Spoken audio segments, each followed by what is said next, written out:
ದಸರಾ ಅಲ್ಲಿ ಸಿದ್ಧತೆ ಪ್ರತಿ ವರ್ಷ ಯಾವ ರೀತಿ ನಾವು ಪದ್ಧತಿಗಳನ್ನು ಏನೇನು ಅನುಸರಿಸ್ತೀವಿ ಅದೇ ರೀತಿ ನಾವು ಅನುಸರಿಸ್ತೀವಿ. ನಮ್ದ್ರಲ್ಲಿ ಏನು ಬದಲಾವಣೆ ಇಲ್ಲ.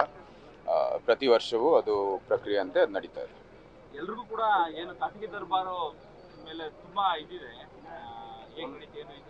ಅದರಲ್ಲಿ ಏನು ವ್ಯತ್ಯಾಸ ಇರಲ್ಲ. ಅದು ಕಲ್ಲಲ್ಲಿ ಕೆತ್ತಿರುವಂಥದ್ದು ಪದ್ಧತಿ, ಏನು ಬದಲಾವಣೆ ಇರೋಕ್ಕಿಲ್ಲ. ಅದು ಅದ್ರ ಪಾಡು ಗಾಡಿ. ಅದಕ್ಕೂ ಇದಕ್ಕೂ ಏನು ಸಂಬಂಧ ಇಲ್ಲ.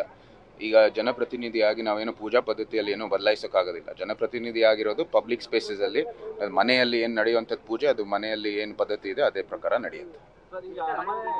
ದಸರಾ ಮಧ್ಯದಲ್ಲಿ ಈಗ ಮಹಿಷ ದಸರಾದ ವಿಚಾರನೂ ಕೂಡ ಈ ಸರಿನೂ ಬಂದಿದೆ. ಯಾಕಂದ್ರೆ ಕಳೆದ 4-5 ಬಾರಿಯಿಂದನೂ ಕೂಡ ಅದು ವಿವಾದನೆ ಆಗ್ತಾ ಇತ್ತು. ಅದ್ರ ಬಗ್ಗೆ ನಾವು ಭಾಳ ಸ್ಪಷ್ಟವಾಗಿ ಹೇಳಿದ್ದೀವಿ, ಯಾವುದೇ ಭಾವನೆಗೆ ಧಕ್ಕೆ ಕೊಡದೇನೆ ನೀವು ನಿಮ್ಮ ಏನೇನು ಪದ್ಧತಿ ಇದೆ ಅಥವಾ ನಿಮ್ದು ಏನೇನು ನಂಬಿಕೆ ಇದೆ ನೀವು ಅನುಸರಿಸ್ತಾ ಮುಂದುವರಿಬೋದು. ಸಂವಿಧಾನದ ದೃಷ್ಟಿಯಲ್ಲಿ ಪಬ್ಲಿಕ್ ಸ್ಪೇಸಲ್ಲಿ ನೀವು ಏನು ಬೇಕಾದರೂ ಮಾಡ್ಬೋದು. It cannot be a public health concern. ಅದ್ರ ಜೊತೆಗೆ ಯಾರಿಗೆ ಹಾನಿ ಮಾಡದೇ ಇರುವಂಥದ್ದು ಏನಾದರೂ ಚಟುವಟಿಕೆ ಇದ್ದರೆ ನೀವು ನಿಮ್ಮ ಕಾರ್ಯಕ್ರಮ ಮಾಡ್ಕೋಬೋದು. ನಾವು ಯಾರೂ ನಿಲ್ಸೋಕ್ಕಾಗೋದಿಲ್ಲ. ಆದರೆ ನಾವು ತಾಯಿ ಚಾಮುಂಡೇಶ್ವರಿಯಲ್ಲಿ ನಂಬಿಕೆ ಇಟ್ಟವ್ರು ಎಲ್ಲರೂ ಮತ್ತು ಧರ್ಮದಲ್ಲಿ ನಂಬಿಕೆ ಇಟ್ಟವ್ರು ಎಲ್ಲರಿಗೂ ಕೂಡ ಧಕ್ಕೆ ಕೊಡದೇನೆ ನಿಮ್ಮ ಕೆಲಸ ನೀವು ಮಾಡಿಕೊಡಿ.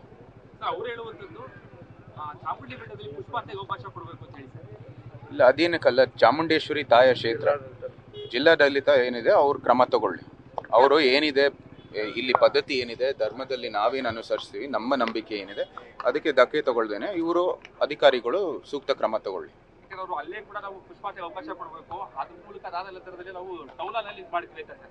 ಜವಾಬ್ದಾರಿಯುತ ಪ್ರತಿನಿಧಿಗಳಾಗಿ ನಾವು ಅಧಿಕಾರಿಗಳಿಗೆ ನಾವು ಏನಲ್ಲಿ ಪದ್ಧತಿ, ಬೆಟ್ಟದ ಏನು ಪರಂಪರೆ ಇದೆ ಮತ್ತು ನಮ್ಮ ನಂಬಿಕೆಗಳು ಏನಿದೆ ಅದನ್ನ ನಾವು ವ್ಯಕ್ತಪಡಿಸ್ತೀವಿ. ಅವರು ಕೂಡ ಅವರ ಏನು ಆಸೆ ಆಕಾಂಕ್ಷೆ ಇದೆ ಅವರು ಕೂಡ ವ್ಯಕ್ತಪಡಿಸ್ತಾರೆ. ಅಧಿಕಾರಿಗಳು ಸೂಕ್ತ ಕ್ರಮಗಳು ತಗೋಬೇಕಾಗಿದೆ. ಯಾಕಂದರೆ ಇದು ಬೇರೆ ಬೇರೆ ಒಂದು ಭಾರತದ ಸಮಾಜದಲ್ಲಿ ಅಷ್ಟೊಂದು ವೈವಿಧ್ಯತೆ ಇದೆ. ಸೊ ಅಧಿಕಾರಿಗಳು ಕ್ರಮ ತಗೋಬೇಕಾಗಿ ಸೂಕ್ತವಾಗಿ ಯಾರದೇ ಭಾವನೆಗೆ ಧಕ್ಕೆ ತಗೊಳ್ದೇನೆ ಅವರು ಕ್ರಮ ತಗೋಬೇಕಾಗಿ. ಸರ್, ನಿನ್ನೆ ಒಂದು ಇನ್ಸಿಡೆಂಟ್, ಅರಮನೆ ಒಳಗಡೆ ಆನೆಗಳು ಕಿತ್ತಾಡ್ಕೊಂಡು ರಸ್ತೆಗೆ ಹೋಗಿರ್ತಕ್ಕಂಥದ್ದು.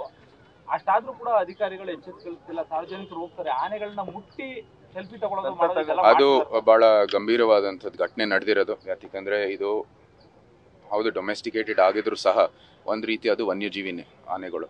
ಸೊ ಇಲ್ಲಿ ಆನೆಗಳು ಬಂದಾಗ ಭಾಳ ಗಂಭೀರ ಒಂದು ಪರಿಸ್ಥಿತಿ ಉಂಟಾಗಬೇಕಾಗಿರುವಂಥದ್ದು. ಯಾಕಂದರೆ ಇಲ್ಲಿ ಹೋಗುವಾಗ ಅವರು ಅಷ್ಟು ಇಲ್ಲಿ ಬ್ಯಾರಿಕೇಡ್ಗಳೆಲ್ಲ ಹಾಕಿದ್ದಾರೆ, ಆದರೂ ಸಹ ಬೇರೆ ಬೇರೆ ಅವರಿಗೆ ಅಲ್ಲಿ ಅವಕಾಶ ಕೊಡ್ತಾ ಇದ್ದಾರೆ. ಇದು ಅಧಿಕಾರಿಗಳು ನಾವು ಕೂಡ ಮನವಿ ಮಾಡ್ತೀವಿ, ದಯವಿಟ್ಟು ಏನು ಅಚ್ಚುಕಟ್ಟಾಗಿ ನೀವು ಬದ್ಧತೆಯನ್ನು ಕೊಟ್ಟಿದ್ದೀರಾ ಅದನ್ನ ನೀವು ಕಾಪಾಡಬೇಕಾಗಿರುವಂಥದ್ದು ಎಲ್ಲಕ್ಕಿಂತ ಮುಖ್ಯ. ನಿನ್ನೆ ಘಟನೆ ಮಾಹಿತಿ ಬಂತು ಸರ್ ನಿಮಗೆ? ನಿನ್ನೆ ಆನೆ ಧನಂಜಯ ಮತ್ತೆ ನೋಡಿದ್ವಿ, ಎಲ್ಲರೂ ವಿಡಿಯೋ ನೋಡಿದ್ದೀವಿ. ಅರಮನೆ ಇದು ನಮ್ಮ ಜಯಮಾರ್ತಾಂಡ ಗೇಟ್ ಮುಂದೆನೇ ಅದು ಒಂದು ಆನೆ ಇನ್ನೊಂದು ಆನೆ ಅಟ್ಸ್ಕೊಂಡು ಹೋಗಿತ್ತು ಅಂಥದ್ದು.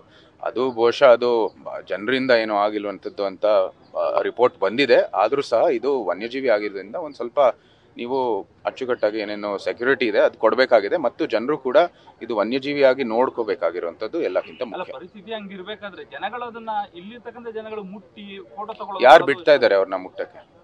ಅವರು ಇದು ಅರಣ್ಯ ಇಲಾಖೆ ಇರ್ಬೋದು, ಇಲ್ಲಿರುವಂಥ ಸೆಕ್ಯೂರಿಟಿ ಇರ್ಬೋದು, ಅವ್ರಿಗಲ್ಲಿ ಒಳ ಹೋಗೋಕ್ಕಿಂತ ಪ್ರವೇಶನ ಕೊಡಬಾರ್ದು ಅಷ್ಟೇ. ನ್ಯೂಸ್ ಫಸ್ಟ್, ನಿರ್ಭೀತಿಯಿಂದ ನಿಮ್ಮ ಪರವಾಗಿ.